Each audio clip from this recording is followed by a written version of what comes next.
each other through it. Come on and see, good movement draws good movement.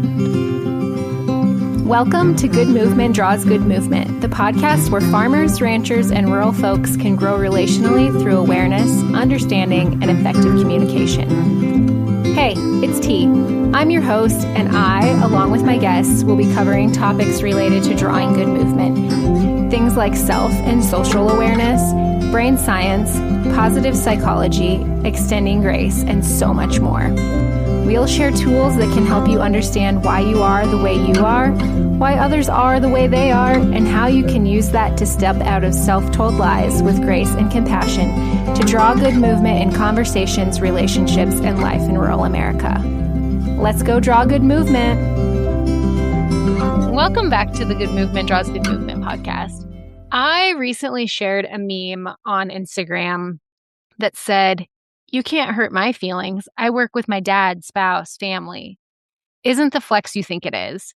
With a caption that talks about how that isn't actually strength, it's numbness, and being numb to something doesn't mean you're not hurt. It just means you can't feel it when you're bleeding out. I shared that meme because I'd been seeing that rhetoric floating around the internet again recently, and because it's not the flex you think it is. Today, I want to talk more about that rhetoric and why it has got to stop. But first, if you've been thinking about diving deeper than just this cast pod into your inner work and you're looking for a safe space to do it, you can schedule a free 30-minute call with me where we can connect face-to-face via Zoom and talk about what that might look like for you. Visit the link in the show notes and mention CastPod when you schedule to get 10% off one-on-one good movement guidance. So this rhetoric, I've been seeing it pop up in my feed here recently, and I decided before I recorded this episode to just put a little search in the Instagram. So in my search bar, I typed ranching with family memes. And frankly, it's embarrassing how many memes popped up that sound just like the following. "You can't hurt my feelings because I ranch with family. 46% of all marriages end while livestock trailer is being backed up. Don't be a statistic. If you think the feed bill is scary, try letting the wrong cow out of the gate while working cows with your dad. If you've ever worked cattle with your dad, brother, mom, or soon-to-be husband, you're probably not a sensitive snowflake. Dad, want to help me today? Me. Sure, it's been a while since I've been screamed at for no apparent reason."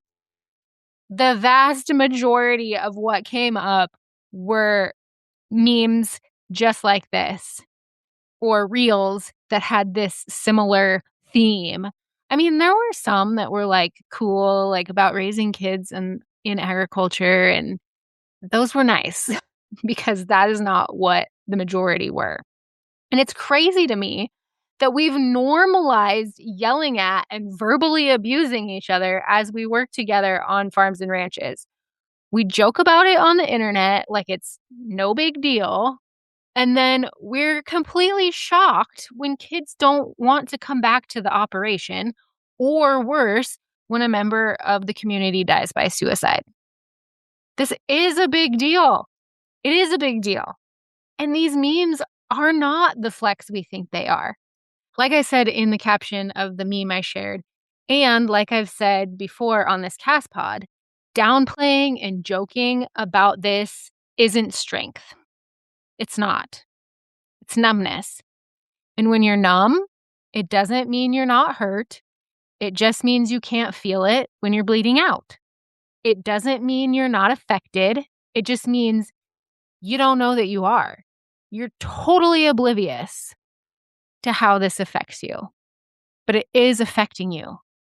And it's literally killing us at a rate 3.5 times higher than that of the general public. Let me say that again another way. Farmers and ranchers are dying by suicide at a rate 5 times higher than that of the general public. We cannot afford to remain numb to this any longer. And we damn sure shouldn't be jovial about it either. We shouldn't be joking about it on the internet or in our real lives. These are real human lives that are being lost.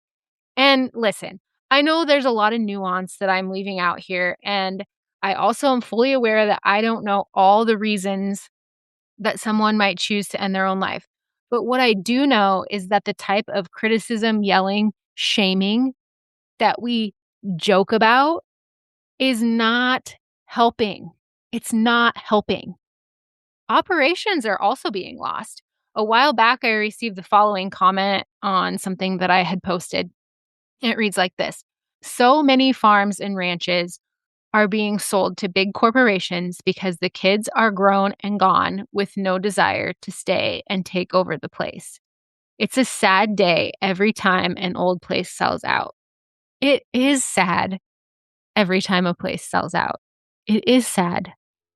And while I know there are all kinds of reasons kids decide to pursue other opportunities and not return to the farm or ranch, I bet more kids than we'd care to admit leave and don't return because of the things that inspired those memes.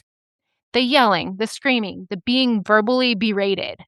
And going back to the original one, the one that inspired my meme, "You can't hurt my feelings because I work with family." I can't help but read into that a little bit and believe that whatever it is that somebody else is saying to that person who feels that way, that you can't hurt their feelings because they work with family, isn't going to be as bad as what they've heard working with their family. And honestly, that breaks my heart. That breaks my heart. It makes me so sad. Operations are being sold, literal lives are being lost, and I don't think it's too late to turn it around. Call me an incurable optimist.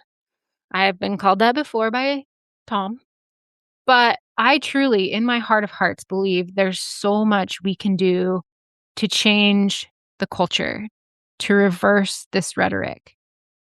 And just like with good movement, it starts with us.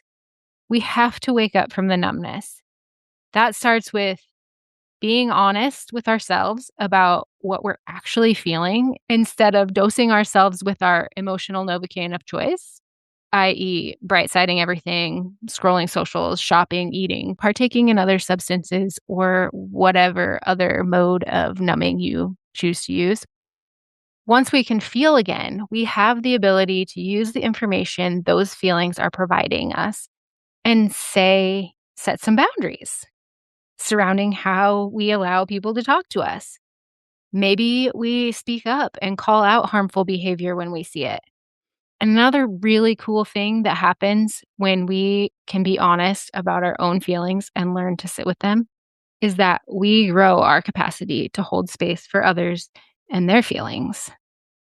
Good movement starts with us, and good movement draws good movement. If this episode resonated with you and you'd like to start waking up from your emotional Novocaine, visit the link in the show notes to schedule a free 30-minute call. And don't forget to mention CastPod for 10% off one-on-one guidance. And with that, until next time, draw good movement.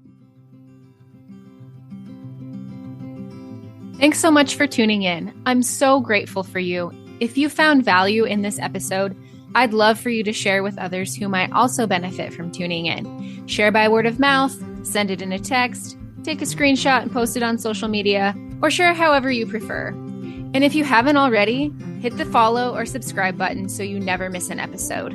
Until next time, draw good movement.